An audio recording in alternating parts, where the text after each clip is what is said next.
Hey, bud. Hey, hopefully you guys enjoyed today's show. I had Tino from All About Archery in. We talked all about the brand new Hoyt products. They got some great new flagship products coming out, and you guys and gals are going to be really impressed. If you thought last year's bows were good, wow, you wait till you see what they've done with them this year. Plus, we talked a little bit of fishing and what's going on in the Lagoon system and the nearshore waters right now. So hopefully you guys and gals will enjoy this show. And welcome to another edition of Catch a Memory Outdoors right here on WWBC 1510 AM. We appreciate you guys and gals tuning in every Saturday right here to listen to Catch a Memory Outdoors. I'm your host, Captain Jim Ross, and we're going to do this thing that we call Catch a Memory for the next 2 hours here. So if you've got some time this morning or you're on a drive to the boat ramp, you're going to get a little bit of insight as to what's going on with the fishing. And we've also got a very special guest in here this morning, my buddy Tino from All About Archery, and we're going to be talking bows because it's the off season, and this is the best time of the year to talk about getting your bow tuned up, or if you're looking for that new bow, time to go try one out at your local shop. See if you are if you're ready for it. And I'll tell you, after seeing some of the things that I've seen with some of the products that Tino's carrying, you're probably going to be really ready for it. So we appreciate you tuning in every Saturday right here. Grab a cup of coffee. If you want to give us a call, we'd love to hear from you. 321-632-1000 is our call-in line. And you can get us right here at our studios in Cocoa and ask any questions or give us any kind of fishing reports that you might want to. So we appreciate that. Tino, I appreciate you coming in this morning, buddy. Thank you for having me. I tell you what, this week as far as the fishing goes, what a struggle to have to deal with the weather that we had to deal with this week. A little too cold outside. Way too windy. Just tough to get out on the water. But yesterday, everything changed. Yeah. And it got slick calm. The fish were out. They weren't as happy as I would have liked them to have been. But as the day went on, and they started becoming more accustomed to the calmness, because we've had 20, 25 knot gusting to gale force 2 days in a row winds this week. It really kind of muddied the water up. But I tell you what, yesterday, midday to mid-afternoon, all of a sudden the fish were like, okay, we're kind of getting a little more comfortable with this little calmness, and it's not blowing as hard as it was. And they started biting. And at one point, I had three gentlemen on the boat yesterday, and at one point, it was triple hookups for 15 straight minutes. We were getting bites, we were getting hookups, and it was just one of those things where the fish really decided that they were going to eat. And so it was really nice. We were catching mainly trout. The black drum, we targeted some black drum earlier in the day. They were unsure. They just weren't biting real well.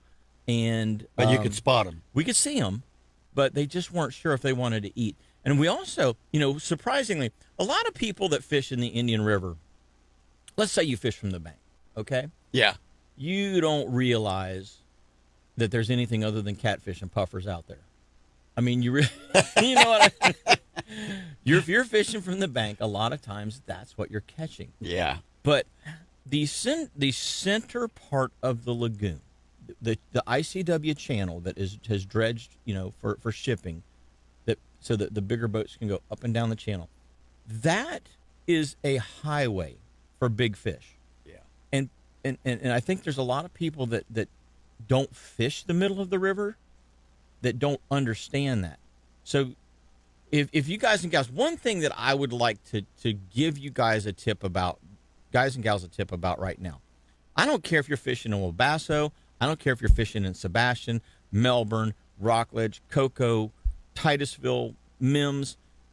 If you aren't finding fish around the shorelines, work out towards the middle of the river, especially on days like yesterday when it's slick calm. And today it should be fairly calm as well.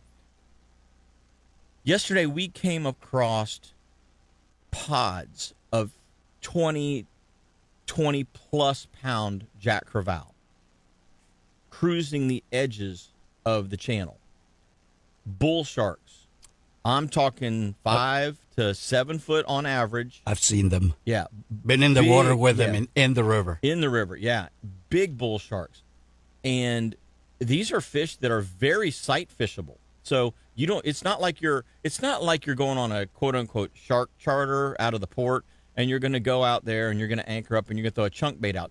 Yeah, you can catch them that way. But these fish, you can actually sight cast to these fish with a live mullet or some kind of a live bait or a chunk bait, or you can even get them to chase a topwater plug once in a while, which is especially if it's calm. It's a really neat experience to watch these big jacks or these sharks come up and just absolutely try to annihilate a topwater plug. It is really, really cool. And a jack is a good fight. Oh, they're huge fight. Yeah. So if you guys and gals are, like I said, if you're cruising the shorelines, you're looking for those reds and those trout, and you're just not having any success, I tell you, just kind of roll out to the middle of the channel. Just kind of do a slow cruise up and down, but it's got to be slick calm. You're not going to see these fish if there's a 5 or 6 inch ripple. You won't see them. They won't be up in the surface tension. But when it's calm, you'll see their fins coming out of the water. You'll see them pushing wakes. It is a really, really exciting way to fish for some big game species in the lagoon system. Yeah. And the Rapala X Wraps work really well on this fish. Any kind of a walk the dog topwater plug, the jacks will respond to. The sharks will too. But the sharks actually like a chugger or popper or something like that a little bit better than they do the walk the dog type plugs. So, and then a live bait. If you can take a mullet and just cut his tail off so that he has no propulsion, you basically take the tires off the race car, if you will, and throw it out there in front of him, and he's wiggling his butt off trying to go, but he can't go anywhere because he's got no tail to kick with. That struggling activity, that shark is going to hone in on that thing. Just make sure that with the sharks that you're using some wire. You're going to have a little wire trace in front. Uh-huh. Bull sharks and black tips in particular, they're not the most precise fish when they strike. Yeah. They just kind of slash at it. They open their mouth and just start biting. And you're kind of a Pac-Man, attitude, if you will. Mm-hmm. And eventually they get a hold of something. Oh, yeah. But in the meantime, you have to make sure that you've got that little wire trace there so they don't Pac-Man your leader and cut you off. Yeah, you got to have a decent leader. But, man, there's some great fish in there right now.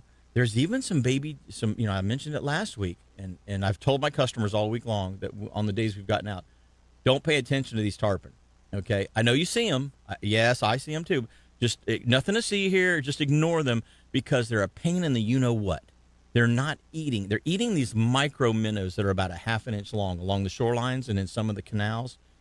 And yesterday is the first day that I've seen them actually chasing mullet, fingerling mullet. I did see last week, I saw one day where one fish chased a pot of mullet, but that was the only time I saw it. Yesterday, I saw it more than once. So they are starting to feed a little better. They're starting to get in that mood. Now, I'm fishing from Rockledge up through Titusville right now. But I can tell you that the fish that are in Crane Creek, in Turkey Creek, and Sebastian River, those fish will eat. Those fish, that water temperature is warm enough now in that part of the lagoon system. Those fish are going to eat. And you can get out there and you can specifically target those fish with mullet right now. Most of them are juveniles, so obviously the smaller the mullet, the better. But you're going to want to, you're really going to want to dial down your gear.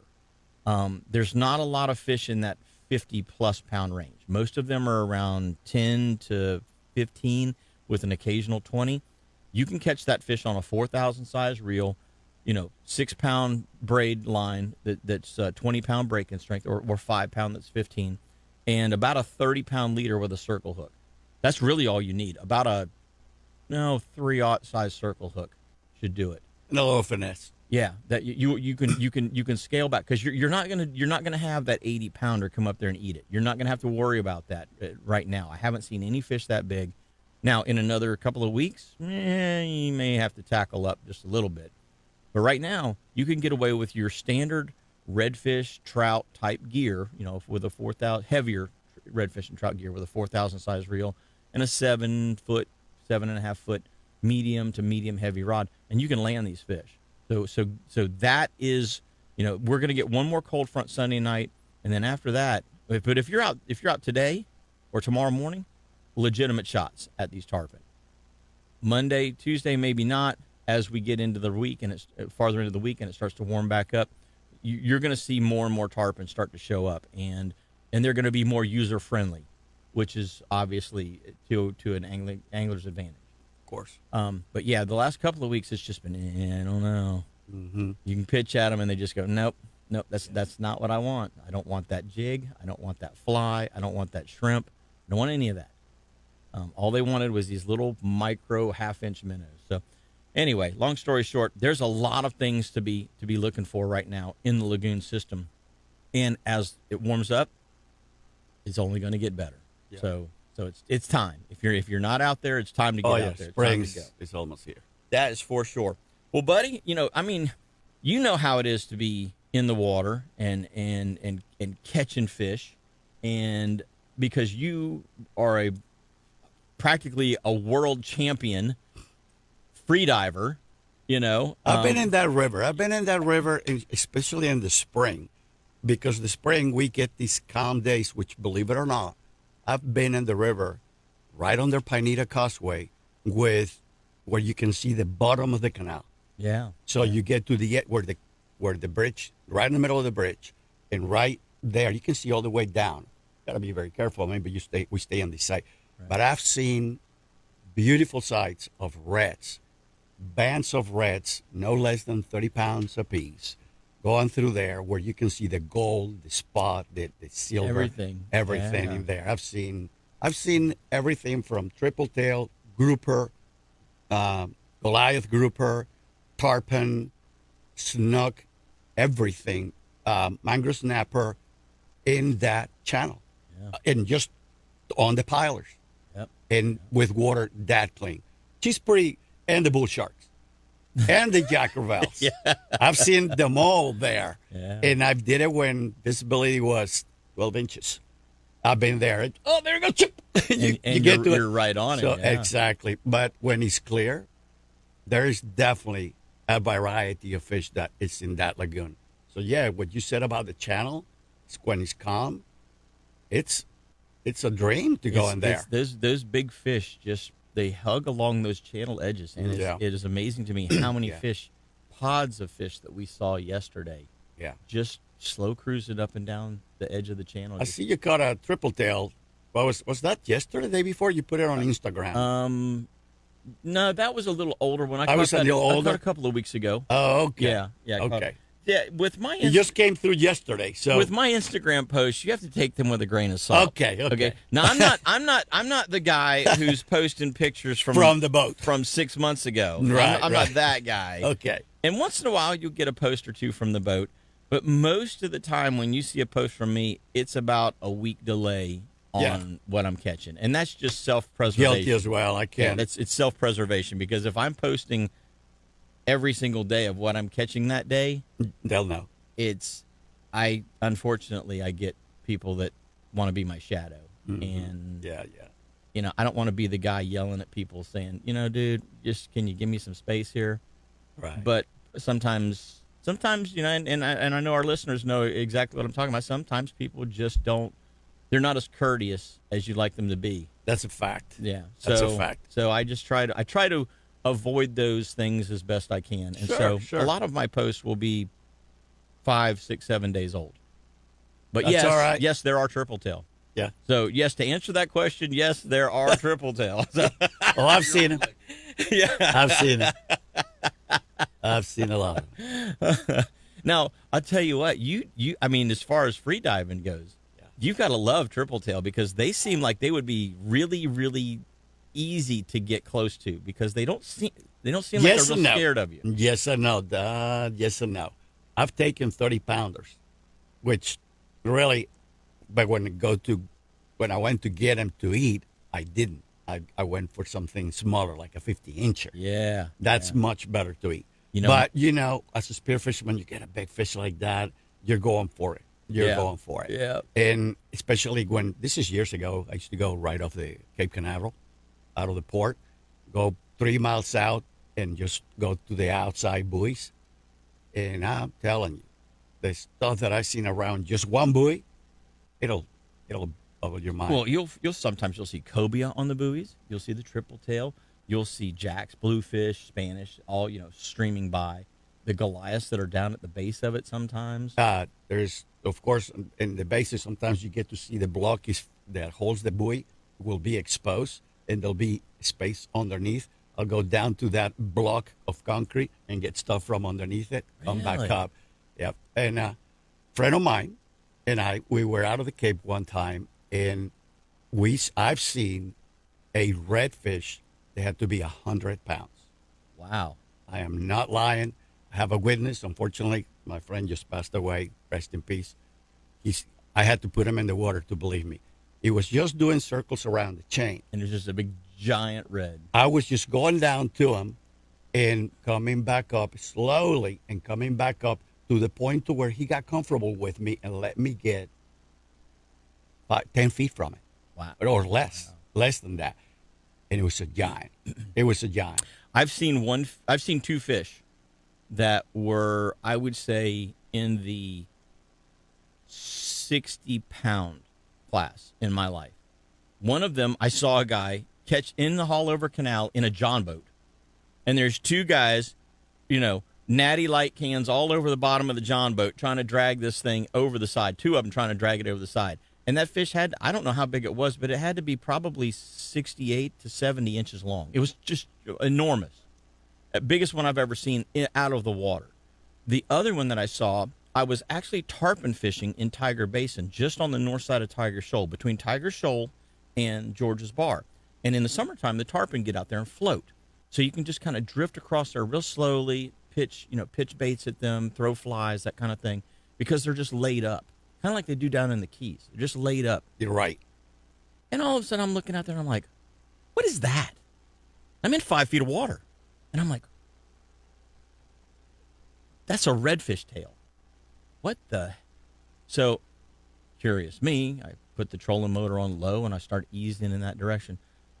I'm in 60 inches of water, at least 5 feet of water, on my depth sounder. This fish's tail is coming out of the water as he's tailing. He wasn't floating. He was tipping and tailing and wiggling his tail, digging. I don't know if he was trying to get a clam or a stone crab or something. He was trying to get something out of the bottom, and he was working vigorously at it.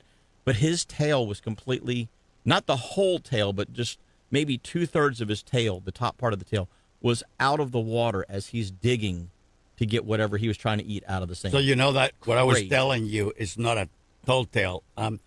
I'd say it's 100. It might have been 80, but I'm telling you, it was a giant. Huge. Well, on that note, we're going to take our first break of the day. If you guys and gals want to get involved, 321-632-1000, we'd love to hear from you. We're going to be right back with Tino and myself, Jim Ross, after these messages, so don't go away. Appreciate you tuning in every Saturday right here to Catch Memory Outdoors. Tino, we were talking about fishing and you being an ex-national champ free diver. You've been in the water a lot. You've caught a lot of fish, but in recent years, well, not recent years, in the last 25 years, 30 years, you've really become an excellent bow hunter as well. And you loved it so much that you turned that passion into a business. And so now you have an archery shop, and you are very technically minded. Do you have an engineering degree? No, I have. Okay. Well, you should. I did a draft. They should just go ahead and give you the paper. You know what I mean? But I did go to college for that, and I worked for engineers for 5 years for Pan Am World Services and all. Because the way that you break things down and explain things is technical, but it's relatable. And we were talking about some of these new features. I worked doing drafting for 5 years. Yeah, so After going to college had to be for it. very precise. Yeah. For engineers. So you were talking with me about these new Hoyt bows. And, last year when you were in here, you brought in that RX-8, the carbon riser flagship bow that Hoyt puts out. And you were like, this thing is incredible. And it truly is. It truly is. But everything can be improved upon, apparently, because here we have the RX-9, and there are some just absolutely amazing features to this bow. You still have the carbon riser on this bow. You still got those virtually bulletproof limbs that they put on here, but I'm noticing some stuff about this bow versus that other bow. So to me, the limbs look different. There's a lot of differences. And the riser's looking different. So what are some of the differences that between the RX-8 and the RX-9? What it is let me start with this. That's a very common question that it looks the same. They come in at a glance, it looks the same, most people would say. But there is a lot of details that have changed. Yeah. And in fact, from just the last 2 years to these years, there's a 38% improvement on technology. The riser is actually different. The location of the grip is different. And for very good reasons. The limbs are shorter. The cam this year has been redesigned. We're on Gen 4 of the HBX. Excellent improvements. Adjustable in 1/4 inches. It has 2 settings for the let off to where you can have what's called a rigid wall, or you can have an extra rigid wall without putting anything touching the limb, which to me, that's never been a good system in my opinion. God forbid you drive by. So what you're saying is as that cam is rotating around, it is not having to stop against a backstop anymore? Well, it never did with Hoyt. Okay. We it's a cable stop. That's where it's that thing where rotates, it stops on the cables, but right now the wall, there's no valley. The wall is solid, and there's folks that are used to a very hard wall. That can happen now as well by just simply moving this part of the mud, Gotcha. which has got the adjustability of let off from 75, 80, or 85. Comes on at 85. So from you the can factory. pull, let's say you're pulling a 60-pound bow. You can get an 85% let off at full draw. Yeah. So you're holding virtually nothing in your hand. That's I mean, the less whole point. than 10 pounds. That's the whole point. That's the whole point of that. That alone, if an animal steps out and he's just a little, like you draw, come to full draw, and that animal's behind that palmetto, and you're like, okay, I can't shoot him just yet. And he stands there a while. Because you know how bucks are. But, bucks will try your patience. And especially at full draw, they'll really try your patience. Yeah. And I know we've all seen those television shows where a guy's holding. I got a holding, YouTube channel. and the I've buck got is that not. going. Yeah, and the buck's not moving, and they have to actually let the bow down because they can't hold it any longer. With an 85, with the potential of up to an 85% let off, you can hold that bow for an hour at full draw. You can hold it a long time, yeah. And if you, let's say that you had to hold it for 40 seconds, it'll feel like an hour sometimes. Oh, it does, yeah. Because when you're... Well, especially because it's a buck right there, and your heart's buck. going, about to jump out of your chest, Exactly. So, yeah, definitely at a glance may look the same, but it's completely different. And the improvements are out of this world. This bow comes to full draw very easy, and then it holds. It gets on target much faster than even last year's, and it stays on target. That means your pen becomes way more stable just by the improvements this year. Well, I'm made this looking year. at the cam, and it looks, I'm going to use the word robust. It is robust. That is a Hoyt tray. Kind of beefy, but is it heavy? It is just right. The beauty of this year also on the Gen 4 is that you have a module for just about every draw length. There's 5 mods on the standard RX-9 and the Alpha AX2. And so this year, it's not just the long draw individuals that have the advantage in the performance of the bow. We all do. You and I are shooting between 27 and 28. So it's kind of a short draw. It's right in the middle. But yeah, absolutely. Our performance has improved tremendously. Those limbs being shorter, those cams, it's a system. So that mod that creates the draw length within the cam, me as a 27.5-ish draw length, I'm going to get the same type of performance as a guy who's got a 30-inch draw length? Performance, yes. You know, speed is all relative because when you are drawing a bow back, let's say that you pull 60 pounds or 70 pounds, but you're 30 inches. Mm-hmm. And you are, immediately you're going to have a little heavier arrow. You're going to have to have more spine Right. to hold all of that because the longer the arrow, the more it's going to flex. The paradox is going to increase. Well, very different when you have the same 70-pound bow, but you're only drawing it back 27 or 28 inches. You don't have that much time flying forward to send that arrow off. Okay. So, yes, it is. You still, though, especially this year, there is improvements that these bows have this year. They have improved 16 feet per second addition in some of those draw lengths. Wow. Yeah.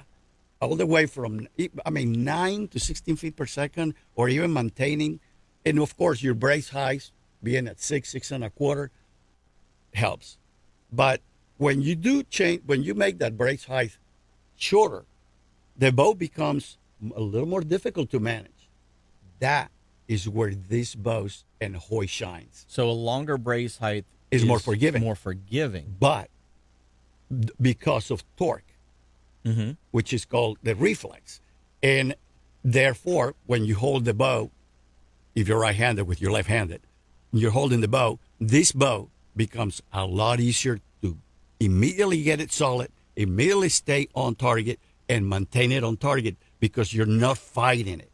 It's The not trying to cable torque out of your guard, hand. the cable guard is designed to be taking the cables off the way of the path of the arrow, so the string goes in a certain straight path. Gotcha. This year, all of that has been improved as well. The whole system has been improved. I can go, like I said, as a system, the limbs, the cams, the muds, specifically per draw length. The riser itself, it's a little narrower over here. These top pockets are smaller over here. The limbs being shorter, as I said, the location of the grip, the design of the grip, all of it also a little percentage of improvement here, a little percentage of improvement on the cam, on the limbs, on the riser. They also shave weight of the bow. But yet, take a look. How many dampeners you see on these Hoyt bows? Very few. A string suppressor back here. Yeah. It's all designed into the riser. It's all designed by cam. And they do not end. The strings are specifically designed by Hoyt for these bows. If you change your strings because you think an aftermarket string is going to be better, you're actually doing a disservice to yourself. You're detuning the bow. Yeah. Let's talk a little bit more about that right after this next break. We'll get a little more in depth into some of those things that you just mentioned. Yeah. Hey, gang, we're going to take our next break. Captain Jim Ross, that's myself, and Tino Villaverde from All About Archery down in Melbourne are in the studio this morning, and we're going to be right back with more Catch Your Memory, so don't go away.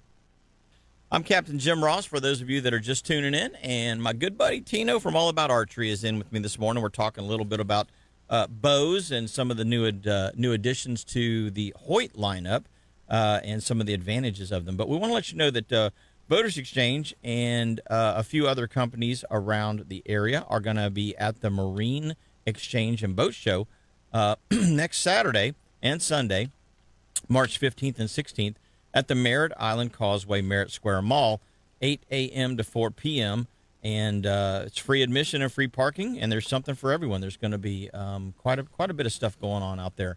But with the Marine Exchange and Boat Show going on, there's a good thing to keep in mind if you're not doing anything next Saturday, and get out there and check some of that stuff out. Excuse me. Tino, we were talking about some of the advantages that have come from this new Gen 4 HBX series cam. Now, you were talking earlier about Gen 4. Gen 4. We were talking about draw length, and the draw length that I have versus the draw length that somebody else has. The cams actually make the angle of the string more similar to one another? Is that what I'm understanding? No, not exactly. Okay. Well, no, the muds, the cam is designed now to take these muds that we have 5 muds, Right. which makes the curvature on the cables where the power comes from Right. more precise to every draw length, because now we have this little piece right over here, which is an addition to it's attached to the cam. It actually has the perfect angle for yours and my draw length versus a guy with 30 inches, 29, or even a person with 26. They've got these bows out there that are adjustable from 3 inches to 40 feet. You don't expect performance out of that. Right. Especially the ones that are very extreme, because I've seen some that go from 15 all the way to 30. Yeah. And no. So that's like a one-size-fits-all kind of an approach. And you may get one of those hats, and you get one-fits-all, and you put it on, and wait a minute. And it doesn't fit you right. Either it's squeezing your brain or it's coming down to your eyeballs. I equate it to like a pair of shoes. Okay. Same. Now, when you were a kid, you had your size shoes. Okay. Yeah. You weren't wearing your parents' shoes. They were too floppy and too big, and they didn't fit right. And then, and vice versa. Now that you're an adult, you can't wear the shoes that you wore when you were a kid. So it's that one size fits all approach doesn't really work. No. If you don't have to. It can work. If you really had to squeeze your foot into something, or if you really had to wear that shoe that was too big. But why not get the one that's the right size? Yeah, this okay. is the right size. We are now getting to kind of like price point. Mm-hmm. And you know what they say, which is true. It is very true. You kind of get what you pay for. Yeah. The more Benjamins you rub on something, the better it typically is. Usually. Yeah. This is, first of all, let's establish this. This is an American-made product. This is an engineering company, in my opinion, second to none. Sister company, Easton, Okay. Delta McKenzie Targets. These people have been doing this before I was born. And they're saying a lot because it's been a long time. It's been a minute. Huh? But anyhow, the bottom line is absolutely.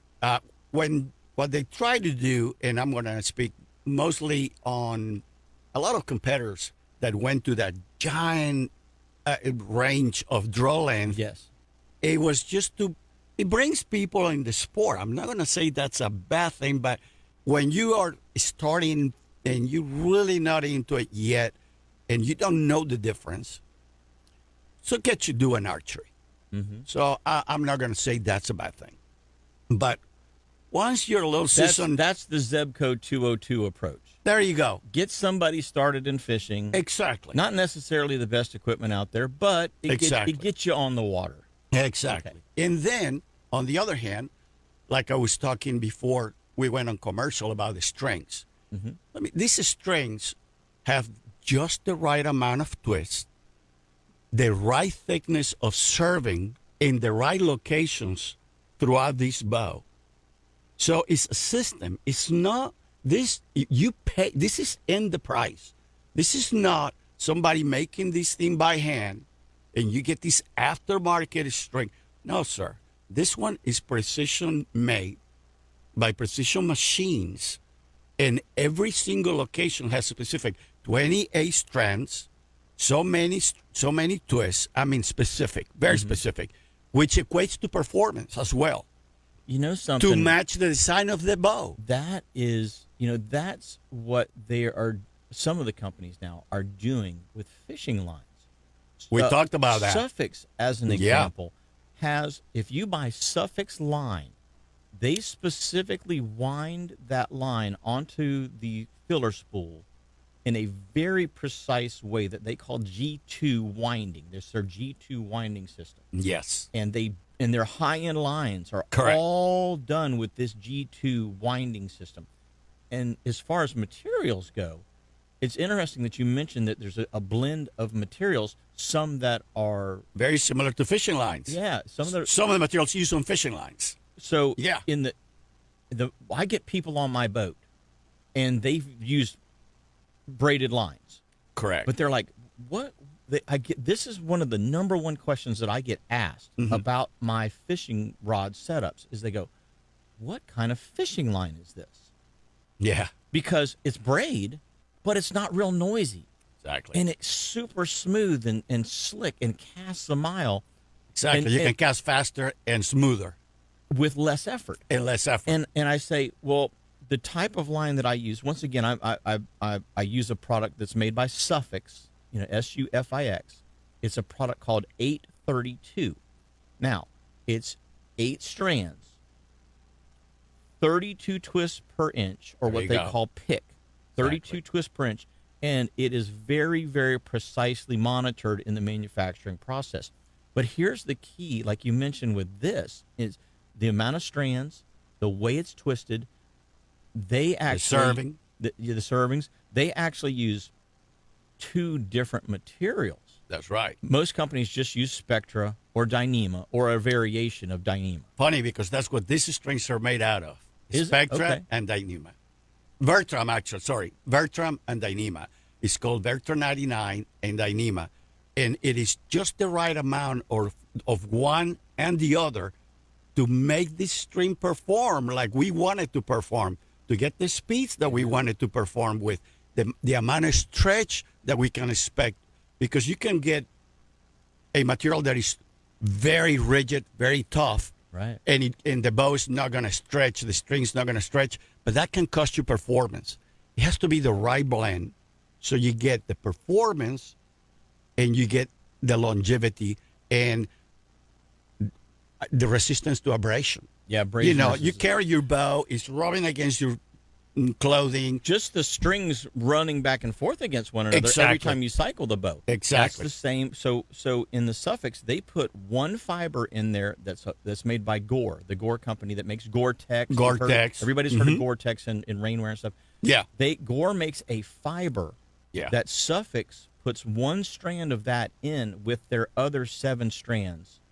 And the way that they've figured out how to weave that together, the one Gore fiber acts like a natural lubricant almost, if you will, to keep the other fibers from wanting to rub against one another and create internal abrasion, which is great. Which eventually will lead to a separation, a parting of the line. And I know everybody out there has had that.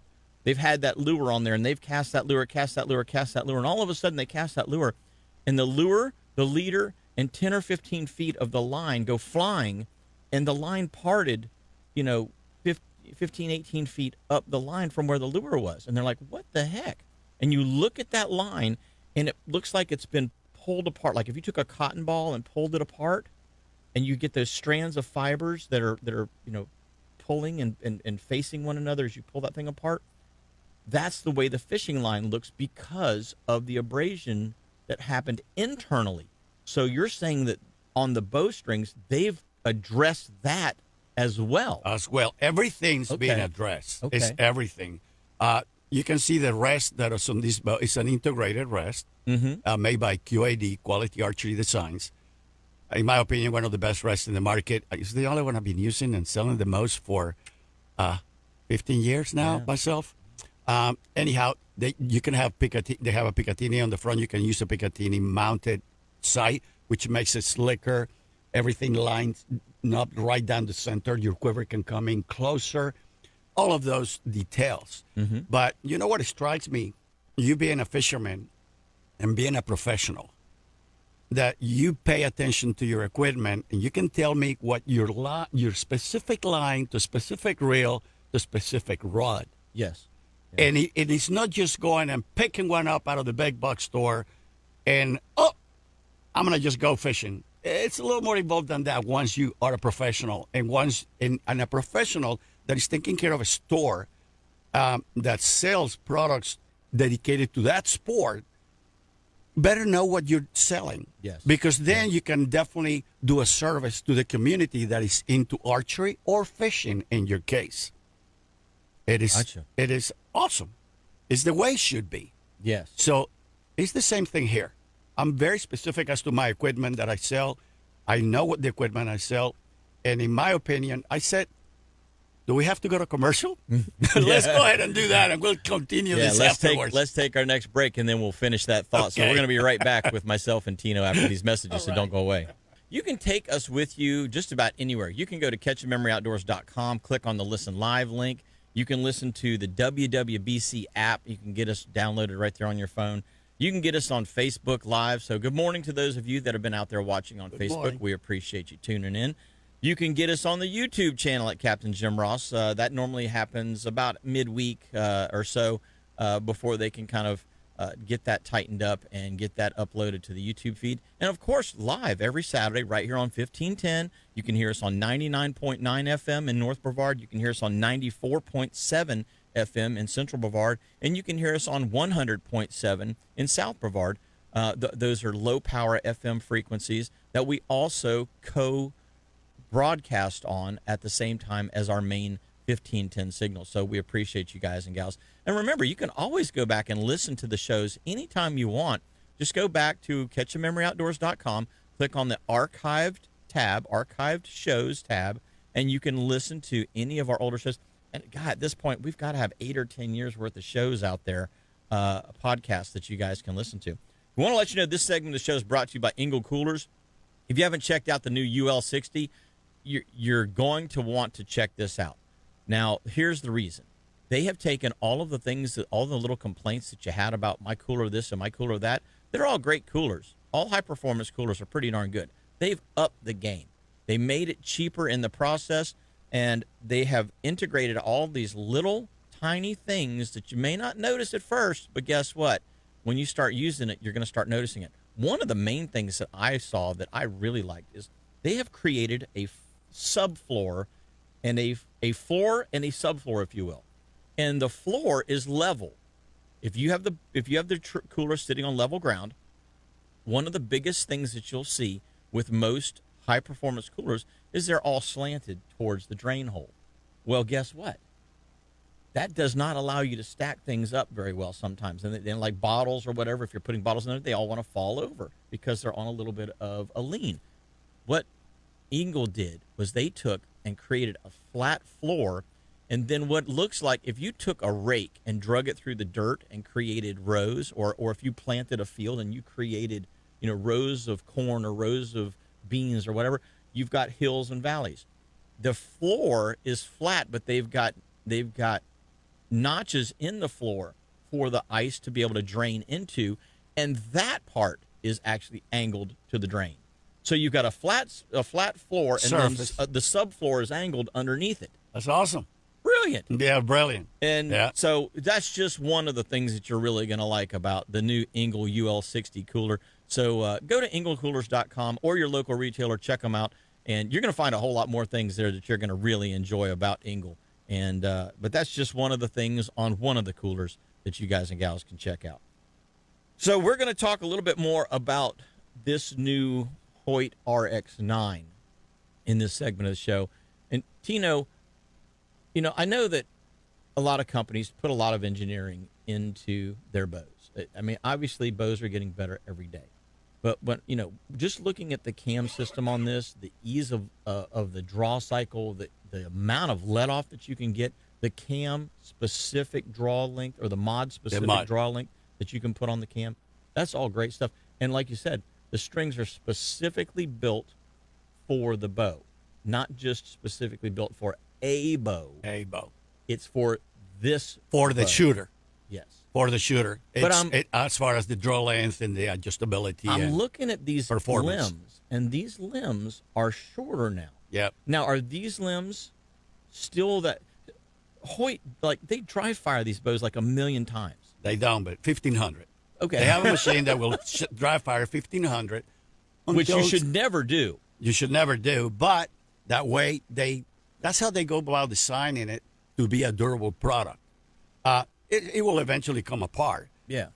But they know why. They know the cause and effect of that test because it's infrared.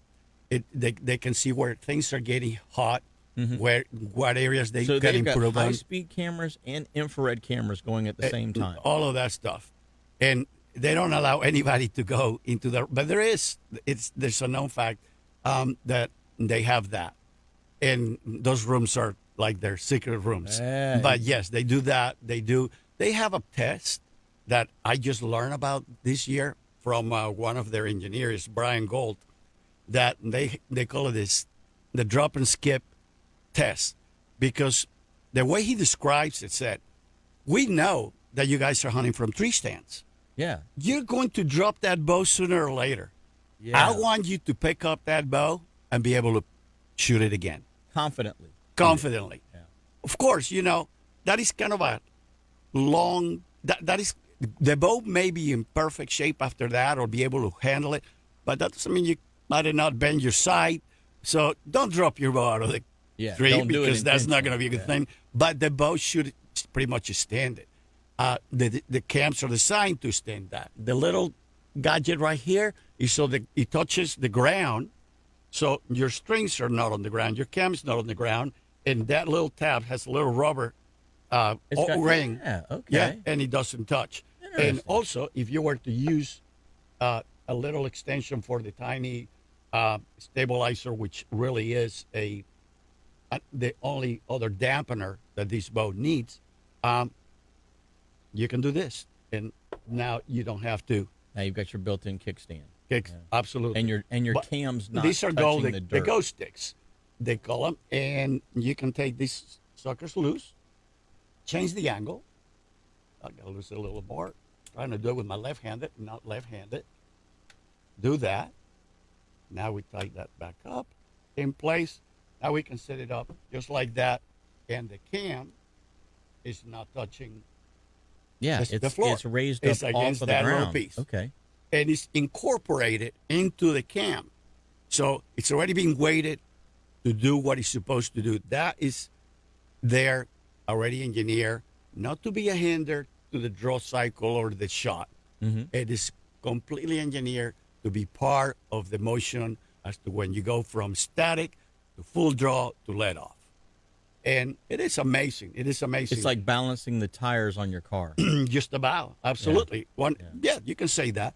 And the whole design, like I said, it is not just about the limbs. It's not just about the cams or the riser or the grip or the brace height. It's a system, including the strengths.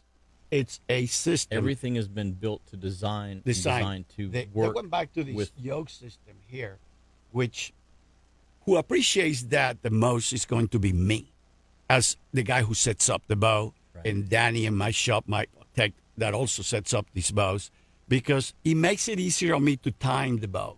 It makes it easier on me on paper tuning the bow. I just sent you a picture of your wife's bow. Yeah. Anyhow, And the center shot. oh, my wife's bow. The center shot. Center shot is there, Is perfect. and it is perfect.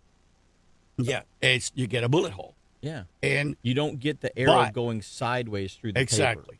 And if But- you guys and gals have never had your bow paper tuned, you don't realize how far off your arrow can be and why you might not be making as consistent a shot as what you could be making by not paper tuning your bow. That is one of the most important things that you can do, because if your center shot isn't on, you're never going to get true repeatability out of that bow. And that's that's something that you want to be totally confident in how that thing is coming out of there and how it's flying downwind and into whatever your target is, whether it's foam or whether it's an animal. And I'm gonna get a little more specific about that now. Okay. So, paper tuning has to be done by somebody that knows what they're doing, because I'm gonna show you this, and this one hasn't been done yet, but the point will still come across. Once I get this set up, I still want that arrow. I have a little window where I want my arrow to be, because you can paper tune a bow, and that arrow may not still be in the right place, depending on the design of the bow. Okay. Okay, I want my arrow to be within the center, very close to the center of where everything is happening down the line. The arrow, the ball, limb the pockets, pocket ball, all down the middle. cams. Very small window to make that arrow be. And there's folks that will go ahead and that arrow maybe go through the paper, make a perfect bullet hole, but it'll look like that, It's off center. off center, Off- one off side of or the arrow other. rest. Yeah. You don't want that because that arrow needs to be launched out of this bow right down the middle with the string. So the paradox of the arrow, it's minimal. Now, That's one great advance for from those guys and gals out there that don't know. The paradox is every arrow, when you shoot it, every arrow flexes. It kind of Yes. it kind of wobbles from front to back. Yeah. It kind of looks like a snake going Exactly. through the air. Honestly, A compound will go up and down, the paradox. On a recurve, it'll go left to right. Side Because to you use side. your fingers, the string goes to one side, and the arrow, that's the influence the bow is going to put on the arrow. Mm-hmm. A compound is going to be up and down. So this year, they've minimized that to an incredible degree. so that when the paradox is reduced, the tip and the butt of the arrow, the knock end and the Traveling tip almost straight behind it, aren't flexing up and down, Right. and wiggling up and down, which is So- called reflex, and there's going to be less torque, there's going to be less movement of your hand, holding hand on your grip on the bow, which is going to become more accurate because of it.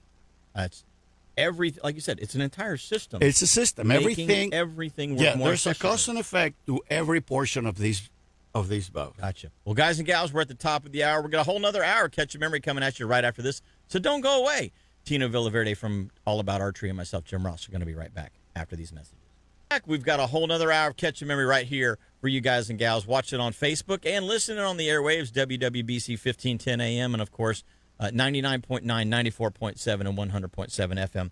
And I'm Jim Ross, for those of you that are just joining the show, and welcome. We appreciate it.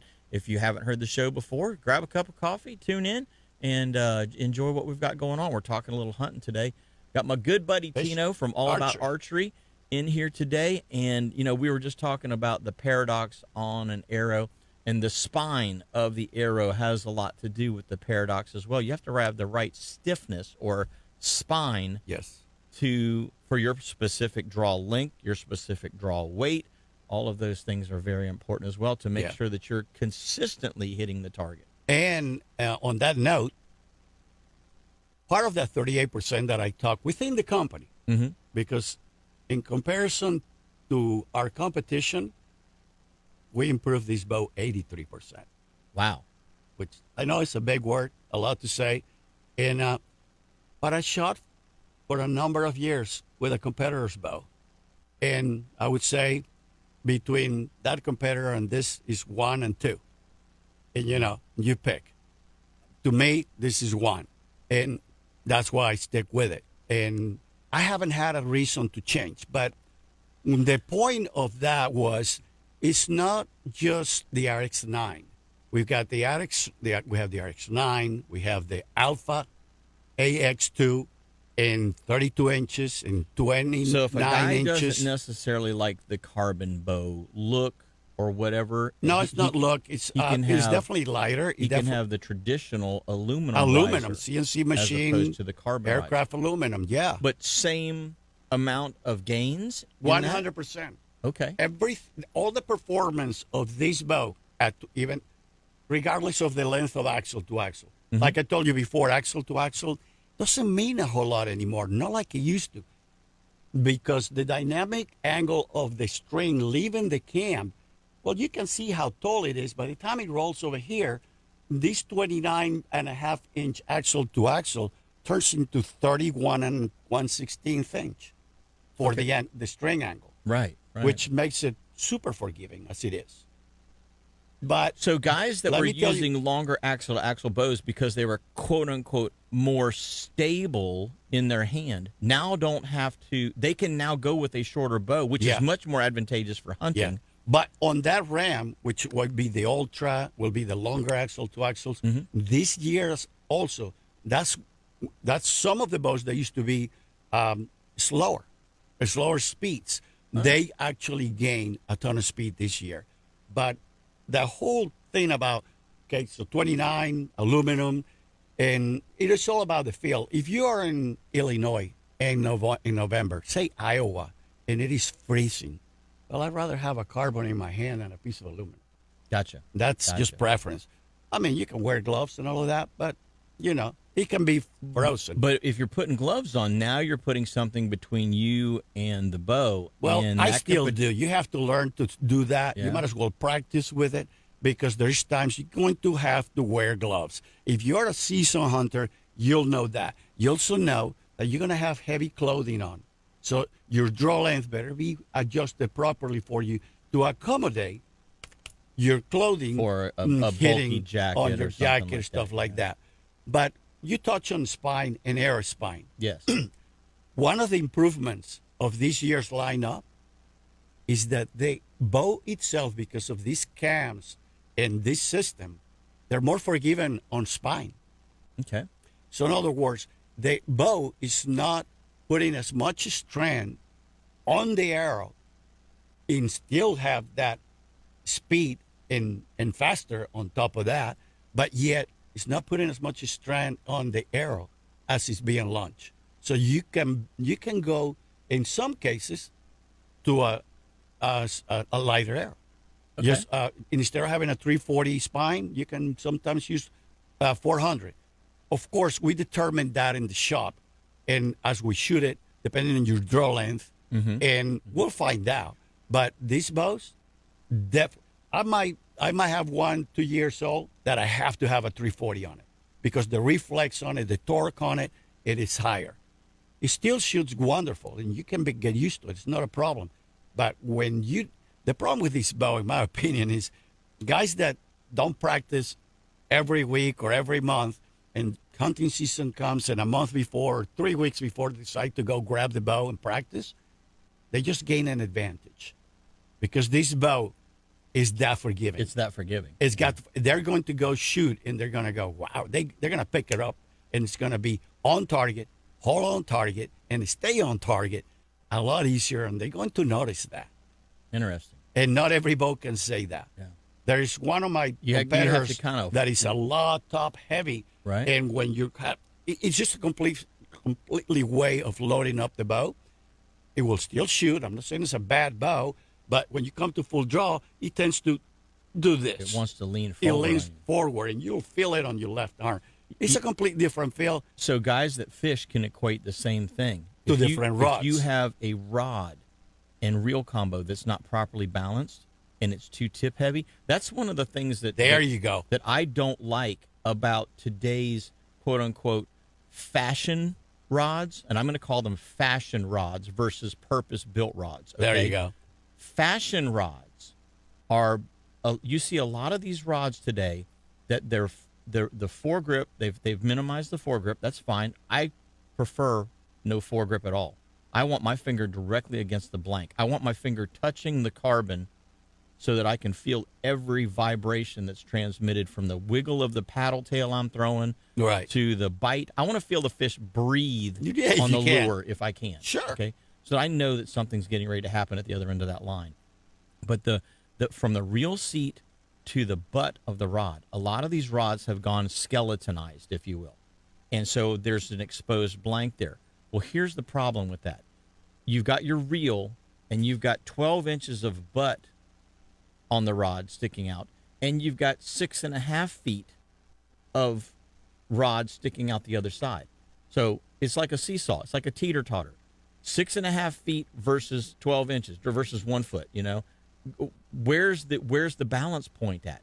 And so a lot of these rods and combos that guys are selling, they're selling them as, oh, they're super light and they don't cause fatigue. Well, I don't care how little it weighs in your hand. If it's not balanced properly, if it's tip heavy, it's constantly pulling on your forearm because it's not balancing itself. You're having to manipulate your arm and your muscle. Which will cause fatigue anyway. Right, to balance it. Yeah. And so these fashion rods, these pretty rods, are not properly designed. And so, when you take your rod and reel, if you want to find out if it's balanced properly, you put your finger right against the foregrip where the threads are on, and where the threads and the rod blank meet, which is normally directly above. If you took a line from the lip of the spool and you drew it up to the rod blank, that's where your finger should sit. and it should balance either level or just slightly rear heavy. If it's balancing tip heavy, then you need a bigger reel. Exactly. Or you need some kind of counterbalance Same weight thing happens in because archery. it's not properly balanced. And that's exactly when you're holding it in your hand and that bow is trying to fight you to roll forward because it's too top heavy. Correct. That's just additional torque on your arm that you don't need. Absolutely. And when it comes to skeletonizing, that's something that happens in archery as well. People, Hoyt adheres to what's called the Archery Trade Association guidelines. Mm-hmm. And unfortunately, that's all they are, guidelines. There is no standards, but they adhere to it. Kind of like the code. It is very important. On Pirates of the Caribbean. The but code. it's very important. So just a loose guideline. It's so important because competitors will play with the amount of strands on a bow to gain speed. So the math now, they can say their bow is faster. Right. But that does not mean a whole lot of anything on performance, durability, and reliability, which is more important to me when I take this bow out to a Midwest hunt and I'm out in the boonies. I want this thing to be reliable and dependable. Yeah. They also do something like they do on the fishing poles. Some competitors, they will skeletonize the camp to gain faster rotation, thus giving you more speed. But what's the problem with that? That it can only take so many impacts from that shot before they warp. Gotcha. God forbid they fall in the ground, they're going to bend. They're going to bend. God forbid you dry fire, they're going to bend. Yeah. And in fact, some of them do that, and they were called out on the fact that a regular customer is not going to notice that warping, but it'll go from 10,000s to 70,000s. You may not be able to tell that. You might be able to tell a little discrepancy on aiming, on where you're hitting. Yeah, my but you shots- don't really know what's going on. A professional will know. And that has never been anything that Hoyt ever compromises. Yeah. This is designed to perform for durability, yet a dependable and fast piece of equipment in your hand and a perfect, beautiful customer feel. The client, they will know. Well, I noticed a couple of different things about this bow that I'm kind of intrigued about. This cable guard is way different than any of the other cable guards that I've kind of seen on other bows. Most of them seem like they're longer and they're almost not, they're flexible or almost kind of floppy. This one doesn't seem that way. That one, like I said, the whole riser and the cable guard, the cable roller guard, has been designed to be in the most optimal location to avoid that torque when you come to full draw, when you come from static to full draw. Right. So because the cable has to be pulled sideways. It has to remain out of the path of the arrow. Right. So some people, in Hoyt years ago, tried that as well, but it's not a perfect system where the cable guard would flex in and out. Yeah. But now you got movement on the cam, movement on the limbs, and you have movement on the cable guard.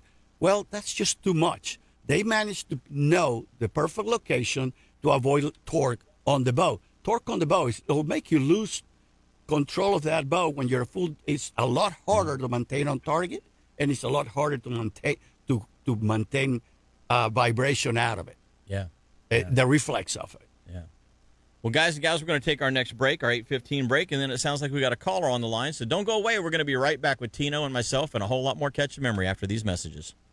I'll let you know this segment of the show is brought to you by Petrucci Insurance. And if you haven't done your rate quote yet, call them up, have them do a rate quote for you. It doesn't matter if your house insurance, your car insurance, your boat insurance isn't due for another 5 or 6 months. Go ahead and have them do a rate quote so that you can have an idea if there's something better out there for you than what you're currently buying or what you're currently paying for. Whether your coverage needs to go up, whether your coverage needs to come down a little bit based on the overall value of what it is you're trying to insure. That's what they do over there at Petrucci Insurance. Give the girls a call, and they will definitely find you something better, probably at a better price than what you're currently paying for. And if they can't, they'll let you know. Hey, you got a better deal than what we can do right now. So at least you know that you're paying the least amount of money for the best insurance that you can get for that particular product that you're trying to insure. Because you know as well as I do, the insurance company doesn't care about you. They don't care about your product. What they care about is that check you send them every year and them not having to return any of that money to you. That's all they care about. Well, Petrucci is an independent agent that finds you the best company and the best fit for what it is that you're trying to do so that they're saving you money. So give them a call. It's real easy. 321-632-1200. That's 321-632-1200. No matter what it is you're trying to insure, boat, house, car, give them a call, and they should be able to find you a better deal. We're going to go to the phone lines. We got Captain Jeff Kranick's on the line. Good morning, Jeff. Good morning, guys. Are you on the water this morning? Now, I started a project this week with all the wind, Right. and I'm about halfway through it. I power washing my wooden fence, both around the whole half acre. Oh, that's not much fun. No. It's not. You don't wake up in the morning going, "Oh, goody, I get to power wash today." It sounds kind of strange, but I don't mind. I kind of enjoy power washing. I kind of get lost in the moment. Do you? Okay. Good for you. That's whatever makes you happy. That's right. So I guess Whatever floats your boat. I can relate with that because I kind of do the same thing whenever I'm mowing grass. That my wife does too, but I don't. Yeah, She loves cutting grass. You jump on the tractor and you're mowing the pasture or mowing. I don't know. The tractor, I do. Yeah. My mind just goes. Yeah. Yeah. I guess I can get that. Yep. Well, have you been out Okay, fishing? Have you been out fishing this week? now I'm gonna hit it tomorrow. I haven't even looked at the weather. I had a buddy of mine pass away this week pretty quickly, and Oh, I'm sorry to hear that. We're kind of dealing with that. Everybody's kind of in a funk now. Yeah. He was actually my lieutenant for several years, direct lieutenant, and name was Jimmy Veltri. And I don't know. He's really immersed in the fly fishing community. Mm-hmm. Him and Frank Catino used to fish a lot together, and but the cancer got him, so it's been a tough week on all of us. Now that's unfortunate. Well, buddy, we'll let you get back to pressure washing. But have you got any time open this week where you can get some guys out fishing if they want to go?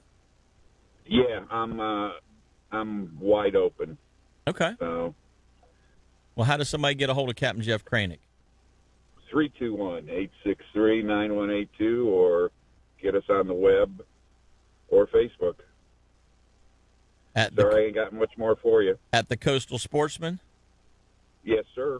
All right, buddy. Well, we appreciate it, and I'll talk with you soon. Thanks for the call. Okay, we'll talk to you later. All righty. Bye-bye now. Hey, you know what? We were talking a little bit about the spine of the arrow. Mm-hmm. But diameter also has a lot to do with how your shot performs downrange, especially in a crosswind. And I noticed that you like to shoot, micro arrows, and there's been a tendency or a trend the last 5 or 6 years to go smaller in diameter, but yet you still have to maintain the same amount of spine, correct, and kinetic energy. Right, weight-wise and all of that. I mean, they're, like I said, performance these days between anything smaller in diameter will penetrate better. Mm-hmm. We'll also have less wind drag.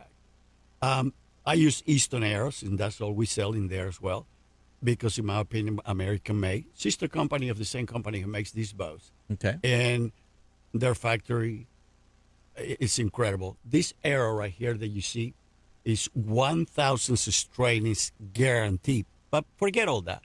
There's also a lot number on every arrow, or a serial number if you would.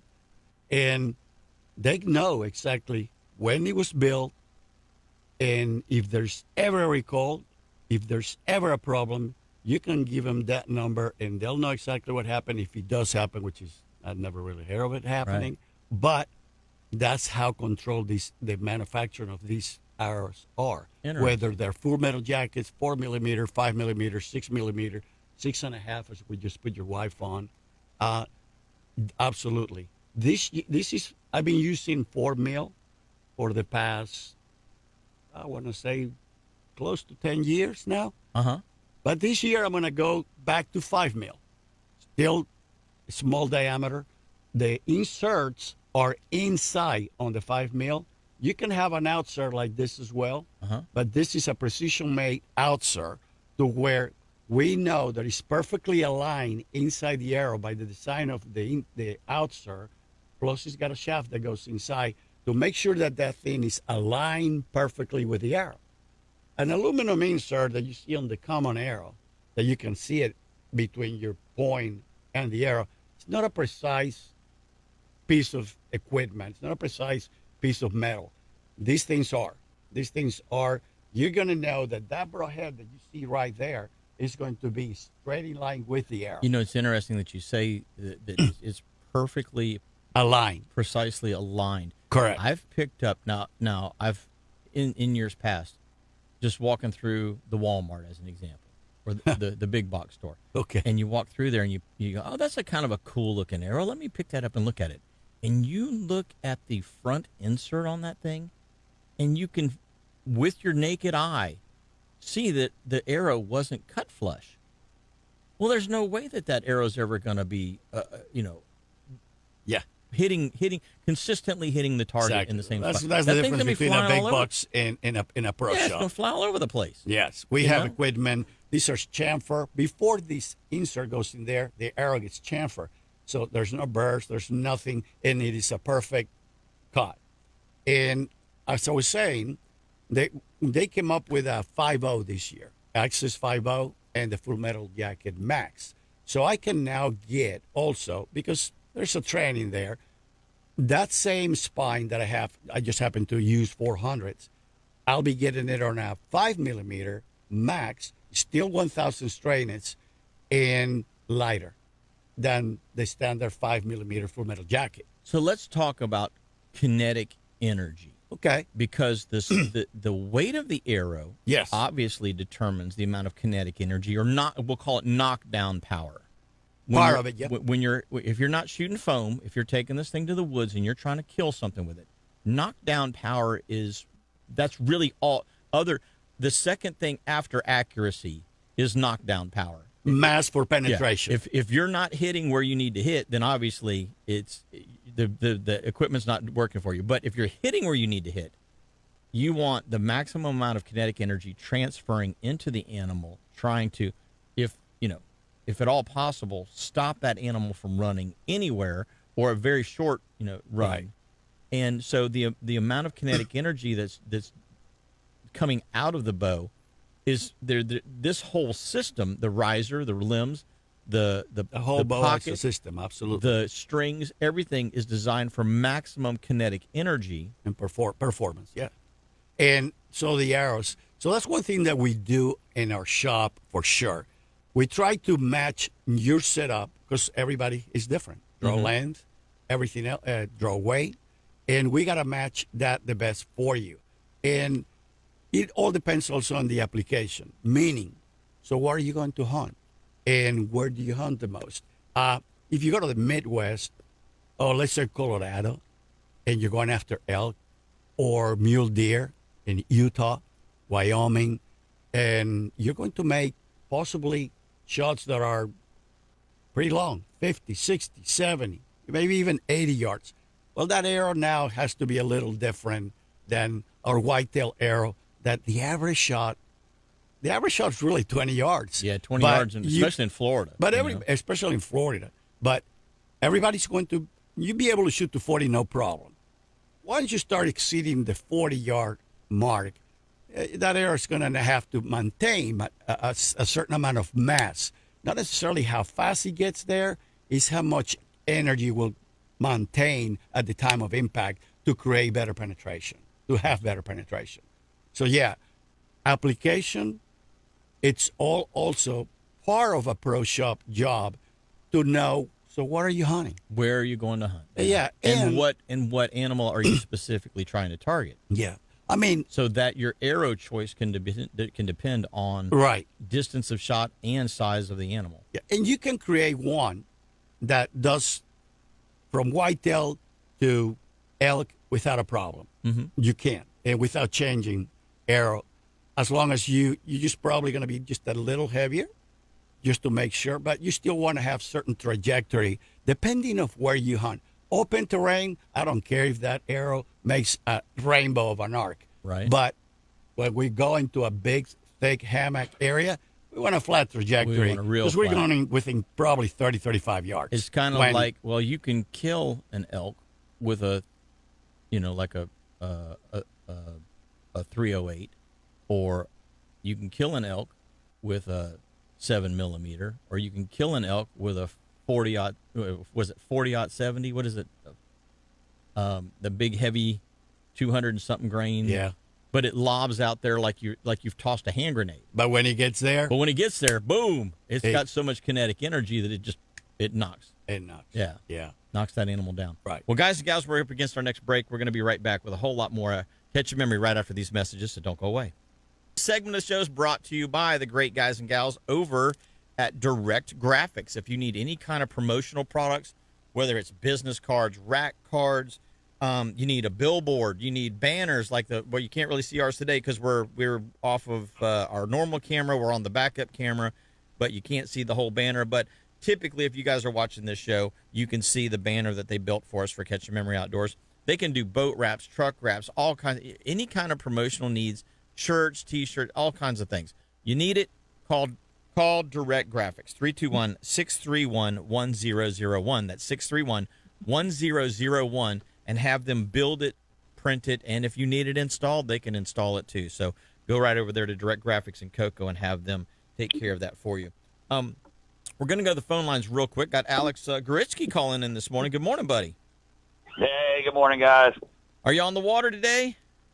I am. I'm actually doing the kayaks today. No boat. No boat today. Well, it's a good day to be out there doing any of that because you don't have to fight 30 knots of wind. Yeah, you know me too. I'm sneaking around in some backwaters that are beautiful. Hey, I got a quick question for you, Alex. Have you been up around the Pine Island wildlife area lately? I have, actually. Why are Just they a few weeks ago. Why are they flying those big drones around? There's a guy on a high lift, and they're flying drones that look like the flying deer feeder that they use for the clam restoration project. But they're flying it. There's two of them. They're flying them over land. Do you know what that's about? I am not quite sure, and I saw the same thing myself. I haven't had a chance to really investigate what they've got going on out there. Gotcha. That's all county eels land now. So, well, that whole little reservoir that's off of the side of Pine Island Road typically has some good fish in it. It's a great place for you to walk in and try and catch a trout or a redfish or even some baby tarpon sometimes. Yeah, that's my that's my stomping grounds. I grew up on Pine Island Road and got to live the life of that being my entire place. I got to hang out was the end of the road there. Not a bad deal, that's for sure. I'll tell you what, thank you, Dad, for that one. Well, what else have we got going on this week? If it's Alex Goritsky and the Red Wines are involved and Sea Faith is wrapped into that, there's something fun going down. And we have a big event going on at the end of April. It's going to be the 20th to the 27th. Really, the meat of it's going to be kind of the latter part of that week and that weekend. We're putting a whole bunch of clams in the water, millions of clams. We're going to put some mangroves on the shoreline, and we're actually going to do a big trash cleanup, too. And that's going to be for our Sea Safe event. Jim, you know how those go. They're always a really good time and a great way to not only hang out with good friends, but meet some people that are in the industry. And all of the Starbright crew's going to be there. I'm sure you're going to be popping in and out. Yes, and, sir. Yes, sir. We got Blair down there and a whole bunch of other people. We're going to be shooting some shows, and we're going to be, doing what we can to help the Lagoon out. And, we really like everybody to come and join us and have a good time. Well, this is all happening. I was going to say, Grant. let me interrupt you real quick. The one thing that I've noticed about the Sea Safe events is it's a way for people that are concerned about what's going on with this lagoon system. It's a way for them to get get in boots on the ground and get involved with helping with these restoration projects. And it's, with like you say, with the clams and the mangroves in conjunction with one another, I mean, those two things have been huge and very instrumental in creating better water quality for us. And this is a way for people to find out. If you don't know anything about what's going on, you can stop by and learn all about it, because not only is it a hands-on, let's go plant a mangrove or let's put some clams in the water. There's a whole learning environment surrounding the Sea Safe initiative there. Right, and one of the big things I've, my decade now of advocacy and really doing all I can to try to bring at least awareness and action to the lagoon situation. Along that path, one of the most common things I get from general people that just are sick of seeing what they saw and have seen, and want to be active and get involved, they don't know how to do it. Places like the Sea Safe event that we're about to have and things like that are a perfect way to get yourself in that orbit, to get yourself in that group of people, and that flourishes into as far as you want to take it.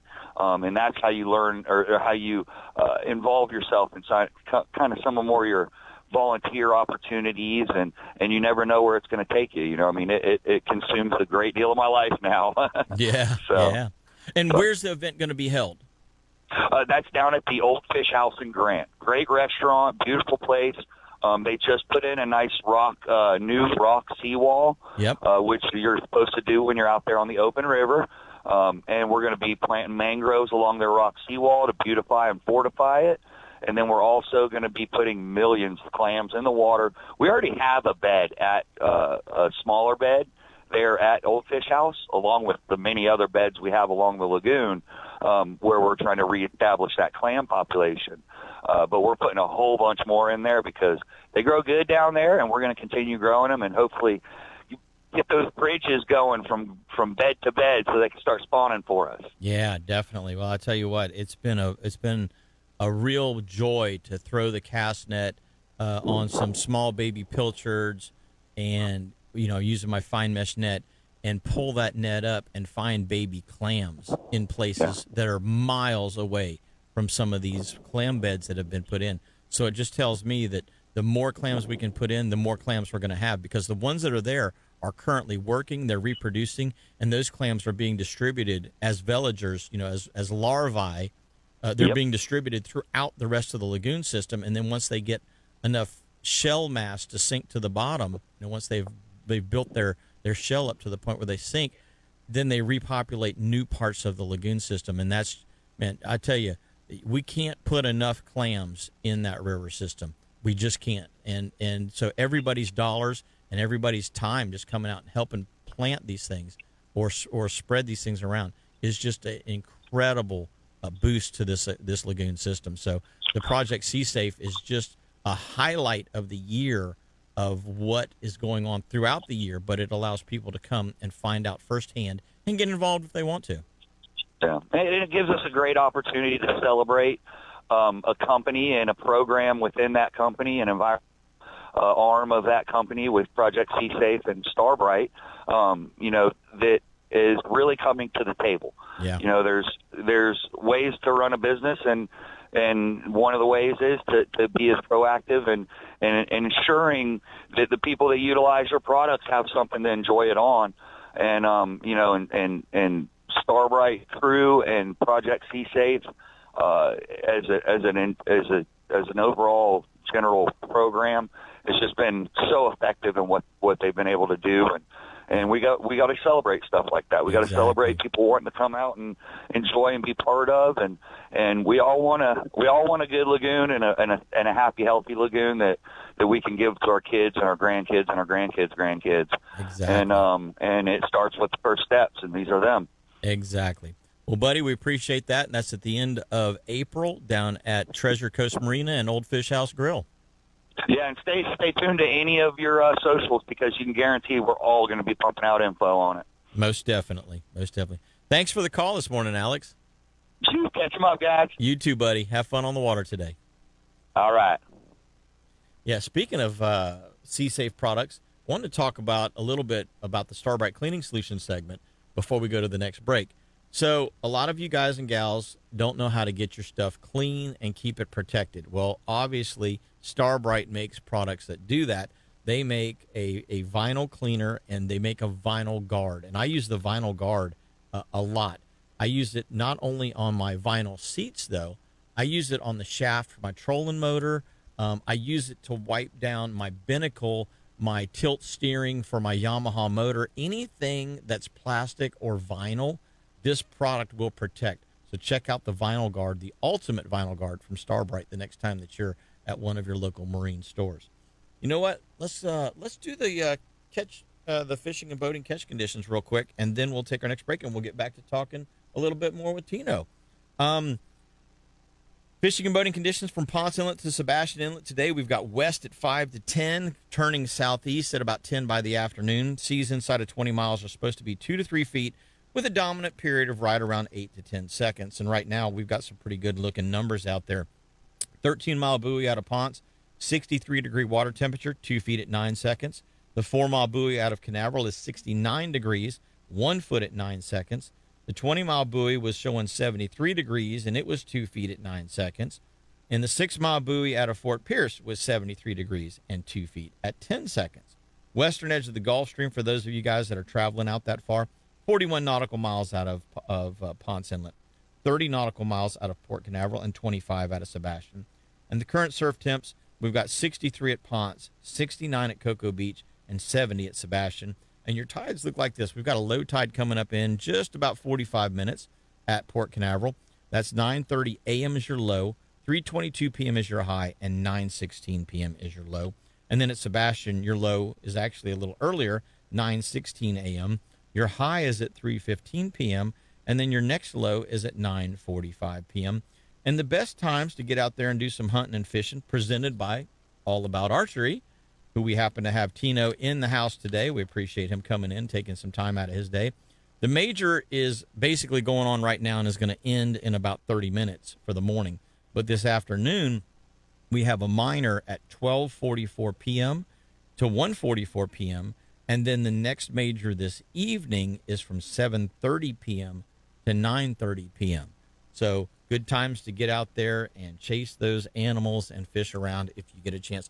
Hey, gang, we're going to take our last break of the show. When we come back, we got a whole lot more with Captain Jim Ross. That's myself and Tino Villaverde from All About Archery, and we're going to be right back, so don't go away. Appreciate you tuning in every Saturday right here to Catch the Memory Outdoors. Oh, fun times on the break. Yes, they are. You know what? This segment of the show is brought to you by Strike Zone, and guess what?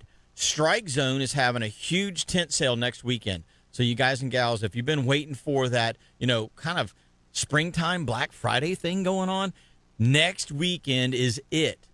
So get to Strike Zone next weekend, and they've got a huge tent sale going on, all kinds of cool stuff. You know how Strike Zone is. They don't hold back on anything. They have a huge sale. They've got more product in the store ready for this sale for you guys and gals to come and buy. So make sure that you stop in next weekend. I'm going to be down there myself picking up a couple of things because the deals are just that good.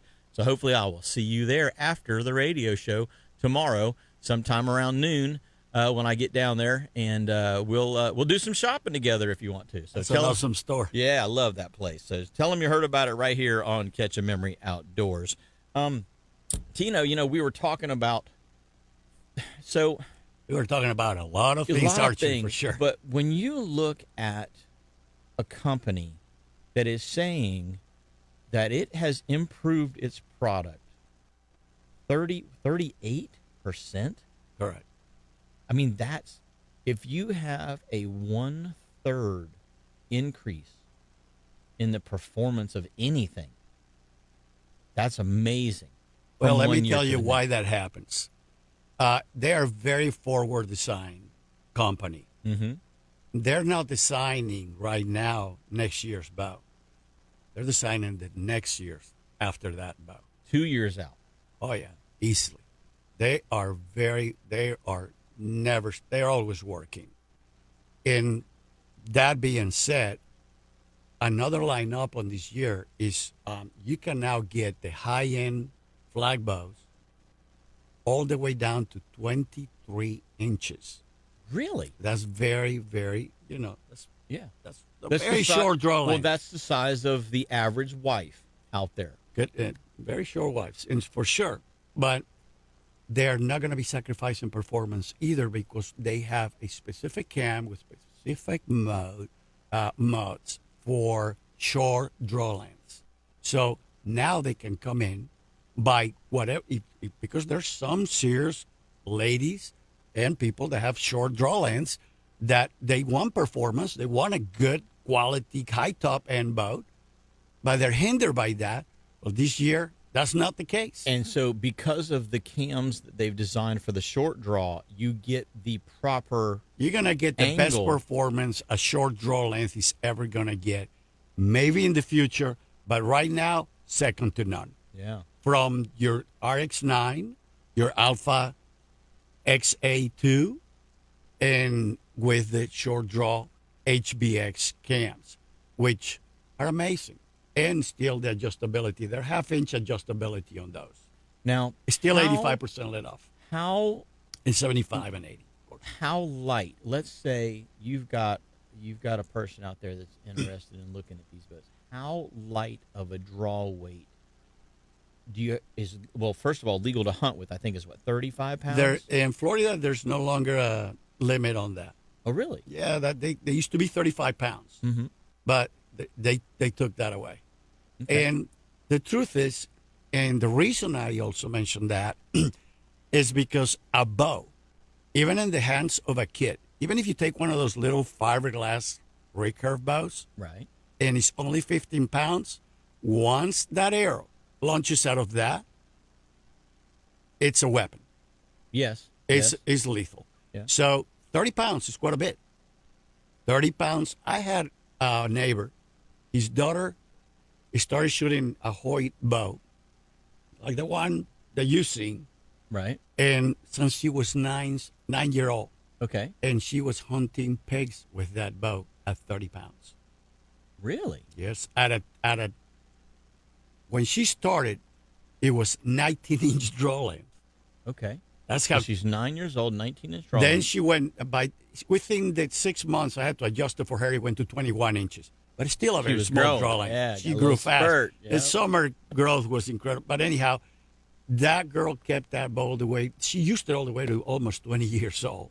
Really? Yeah, because her draw length never went past 25 or 26. Mm-hmm. And now she bought a performance bow, but that bow, it was bow carried her that whole well way. built to accommodate. And she's a better hunter than many hunters that walk in my shop these days. Yeah. That's amazing. So there's no age too young to really start a child No. with a good performance bow. Well, I mean, wait. Yeah, I That's- mean, within that's a reason, little within loaded. rea- I put a bow in my daughter's hands, a regular little fiberglass bow when she was 4. Okay. And later on, I put her on a compound. But by the time they're 8 years old, in fact, I teach the kids at the Satellite Community Center, and I accept kids from 8 to 15 years old. Okay. So And how Yeah. often do you do that? I do that during summer class, during the summer time off that they get. Right. And we do, on average, 3 classes, which they go from 9 o'clock to 11:30. And I'll be working, in fact, the 4th of July. And we'll have 9 o'clock to 11:30, and then 12 o'clock to 2 o'clock. Separate classes or same Separate class? classes. Okay. Separate classes. So you're doing two We'll courses do a day. We'll do one class that'll go from Monday to Thursday Okay. with those hours, and inside the gym, which is great because in the summer, as you know, it is super hot. So you have this set up for kids. Do you do an adult archery lesson as well? I do because advanced. There's a lot of people out there. Yeah, I you do know- adult advanced lessons, but that I'll do at the shop. Okay. I was gonna say there's a lot of people out there that are thinking, I'd really like to get into this, or maybe this is something that me and my child can do together. I know that me and my son We've done that. grew up doing that. Yeah. This is something that you can accommodate. Yeah, them. we do that. We also I have advanced classes in which I take folks that they think they can shoot a bow real well, and for the most part, they do okay.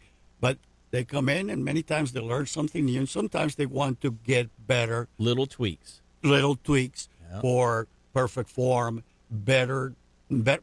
If you build your confidence, your buck fever will be reduced, and it'll happen after the fact, but you still get it.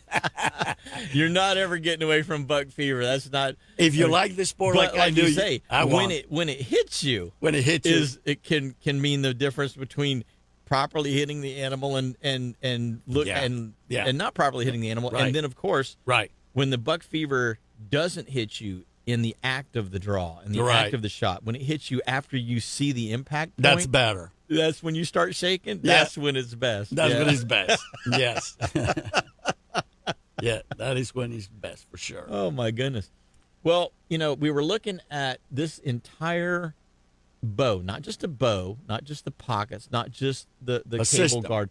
This is an entire integrated system that has created for maximum performance, a 38% better efficiency and easier time to get on target and hold on target. So if somebody's looking for, this kind of a package, I mean, have you got these in stock? I have everything stop at in the stock. shop? Yes, I have everything in stock. And when it comes to my competition, 83% improvement against my competition, without a doubt. Wow. Without a doubt. Like I said, I can sell anything I want to, but this is what I dedicate for. On all the lines, whether it's for the short draw people, right? In aluminum or carbon flag bows, they can have them. They can have them. Yeah.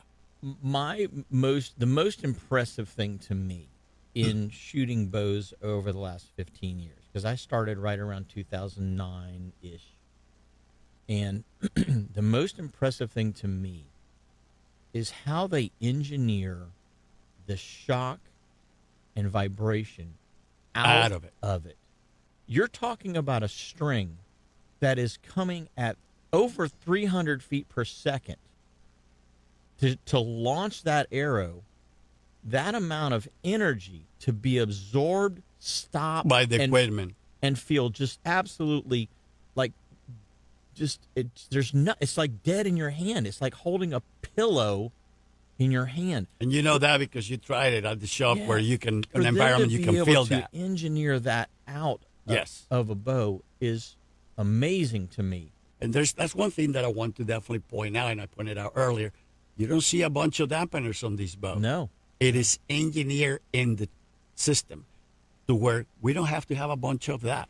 And the same applies for the aluminum bows as well. Yeah, you see a lot of companies, they've got ton riser of shock dampeners, they've got limb dampeners, they've got string dampeners, they've got there's more dampener than bow on some of these things, to try and keep them quiet and smooth.